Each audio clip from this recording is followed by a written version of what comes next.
Okay friends, it's time to get started on our job. One of the first things you want to do is safely raise and support the front of your vehicle so the wheel's off the ground and the suspension is hanging.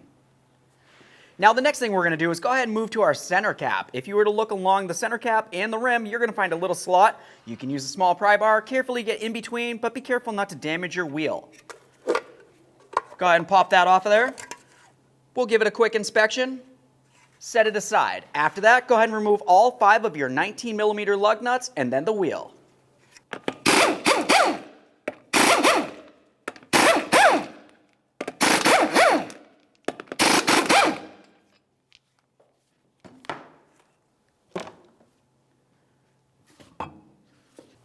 Let's move along to the outer tie rod end. Generally on these, you're going to find some sort of locking cotter pin. Go ahead and remove that and then remove the nut.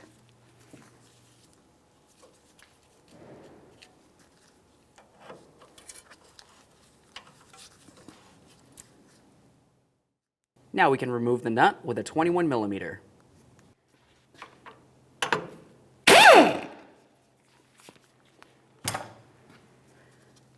Lift your outer tie rod end out of the knuckle.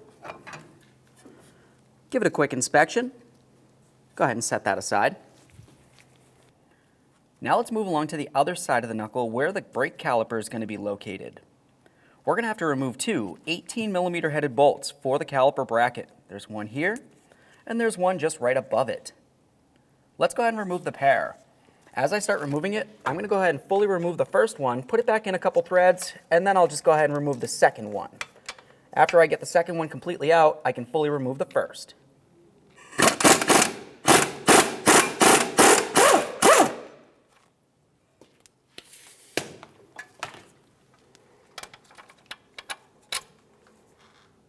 It's a good idea to inspect the bolts as you go.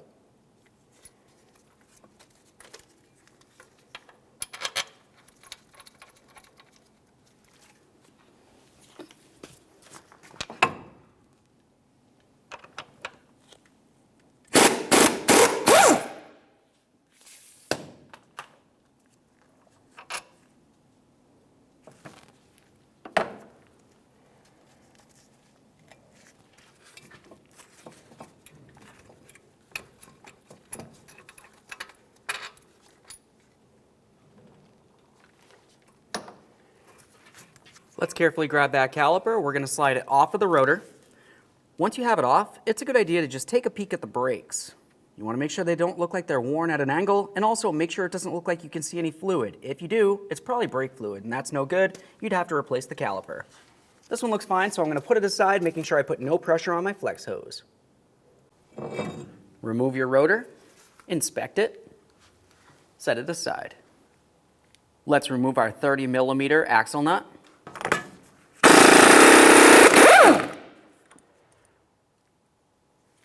The next thing you're going to want to do is use a hammer and a punch. We're going to come right in the center of the axle and try to break it free from the wheel bearing. You can see right in here, there's some splines. If yours looks like it's rusted, just apply a little bit of penetrant. Once you're sure it's broken free, we can continue on to our upper ball joint nut. Let's use an 18mm to remove this nut.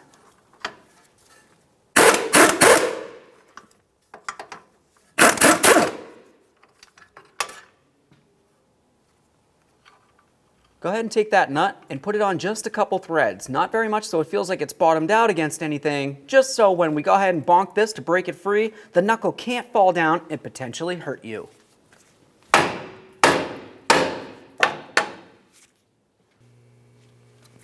So now that we have that separated, let's continue on by removing the nut for the ball joint. With the ball joint nut off of there, we can go ahead and lift up on this. We'll carefully set this aside, making sure that we're not putting any pressure on our axle boots. Now, once we have this aside, we're going to go ahead and move along to the forward aspect of the control arm. Now, there's supposed to be this little wind deflector here. There should be a push clip that holds it in place. Just go ahead and pop that right out of there, and then you can take this and fold it down. That exposes your forward mounting nut.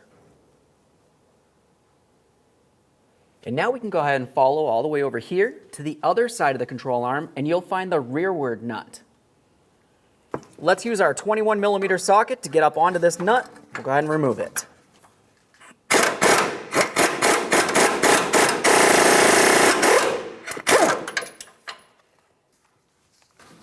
Sometimes you do need to heat these nuts to remove them.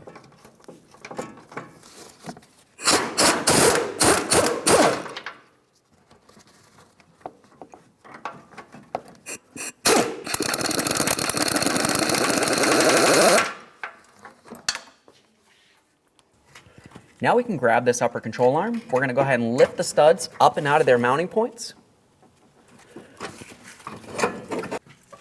You might need to use a little bit of leverage. Let's pull that piece out of there. Now that I pop that out of there, I'll go ahead and do the exact same thing on the other side. Let's move along to this area right here. With our trim tool, we'll pop this free.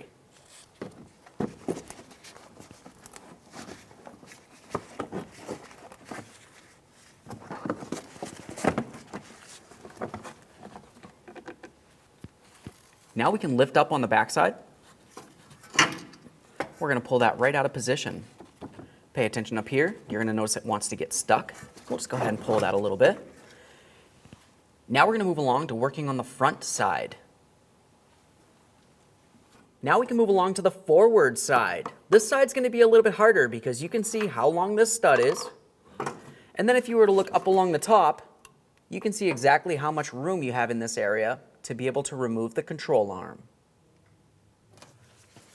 I'm just going to go ahead and use a pry bar, and I'm going to gently get in between this area and pry. As I'm prying, I'm trying to get the stud up and through that corresponding hole. Once it's through, you can go ahead and tip it a little bit. And then we can remove it from the vehicle. There it is, friends. Now before we go ahead and install our brand new control arm, let's continue on with the little shim that came out of position. Looking at it, you can find two little tabs. They need to fit up into their corresponding holes, and then of course you're going to have the third hole for the stud for the control arm. That should line up as well. Slide that in there. It's going to hang down a little bit, and that's fine. Okay friends, now it's time to install our brand new upper control arm. Before we put this into the vehicle, let's have a look at the forward and the rearward aspect. You're going to find that you have a 21mm nut. We're going to loosen this up only to the point that we can pivot this rod in comparison to the rest of the control arm. We'll loosen the forward side and the rearward side.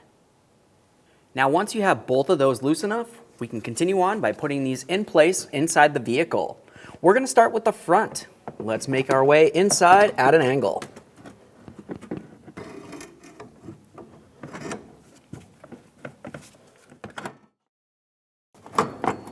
The forward one's going to be the hardest to get into position. Once you have that in, we'll move along to the rear.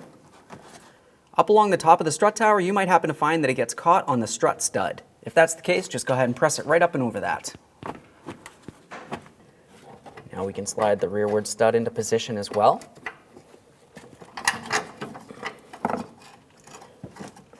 Now let's go ahead and put on our lower nuts. Let's get our brand new locking nuts on here. We'll just go ahead and start each of them on, and then we'll bottom them out. After both of them are bottomed out, we'll continue on by torquing them to 111 foot-pounds.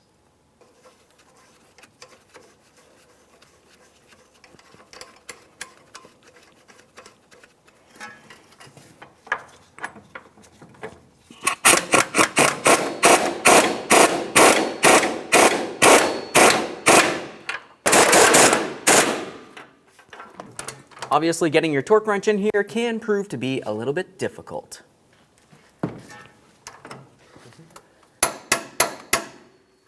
Do the same to the rear.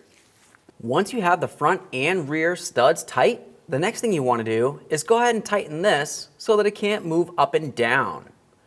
Now, before you go ahead and tighten it, I want to mention, you don't want to have it in the fully down position, and you also don't want to have it in the fully upright position when you tighten these. The way that you want to have it is essentially if you were in the original ride height position. So imagine the vehicle's on the ground and the suspension's sitting perfectly. I'm going to essentially have this parallel to the ground. I'll stick a pry bar in here to hold it as close as possible for me, and then I can continue on to my 21mm nuts. Now for these, I'm just going to go ahead and use a wrench. We'll make them nice and tight.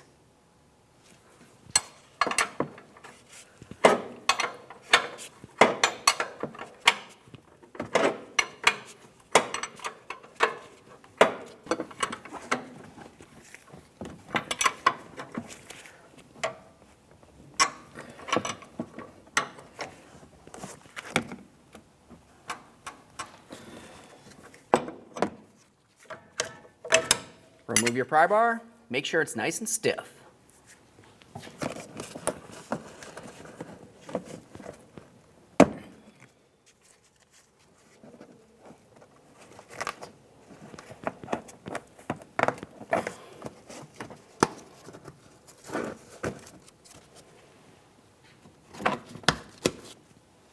Now let's go ahead and take that ball joint stud, we're going to put it right into the knuckle. We can pull this down, start our nut on there.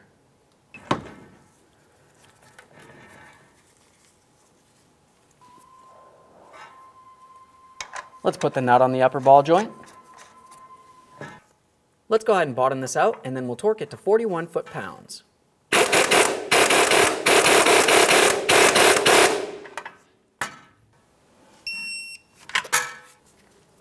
Let's get the outer tie rod in place.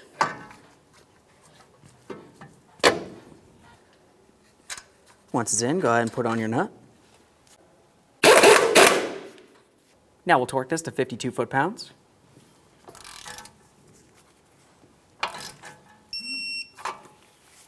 After that, you know what to do. Make sure that the slot matches up with the hole, put in your locking cotter pin.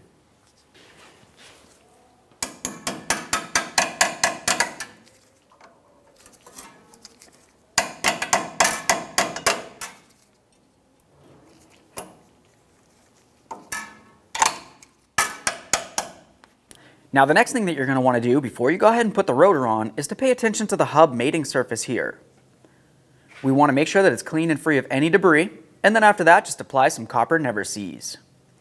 Also, looking at the back side of your rotor, you want to make sure that right here where it's supposed to mate up against that wheel bearing is nice and clean and free of debris as well. Assuming everything looks good, let's go ahead and put the rotor on.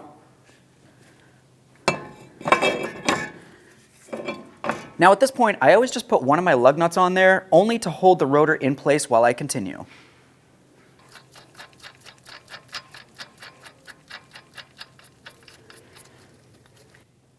Now I'm going to go ahead and clean down the rotor braking surface on the outer aspect and on the inner aspect. You can just go ahead and wipe this down and turn it as needed.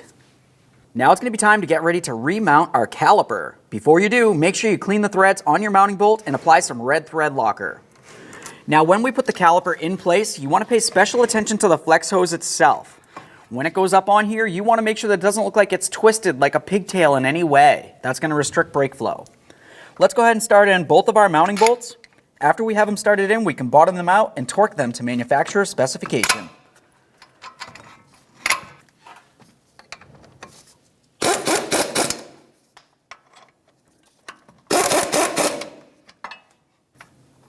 Once you have them snug, go ahead and torque each of them to 90 foot-pounds.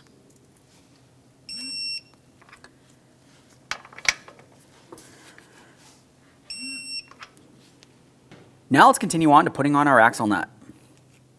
For this, typically I'm going to use some red thread locker. We'll take the nut and put it right on there. Now at this point, you're going to want to bottom this out by hand with a ratchet. You never want to use an air tool on this because you don't want to compress the bearing in any way. Let's remove our lug nut. Now we can get the wheel up on here. At this point, you're going to want to start on all of your lug nuts. Bottom them out, get the wheel back on the ground, and then we can continue on by torquing our lug nuts to 100 foot-pounds.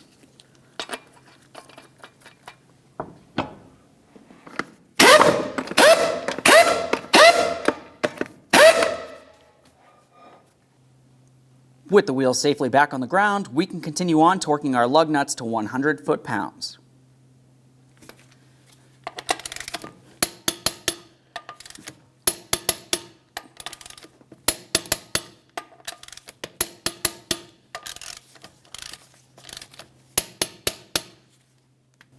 Now we can torque the axle nut to 184 foot-pounds.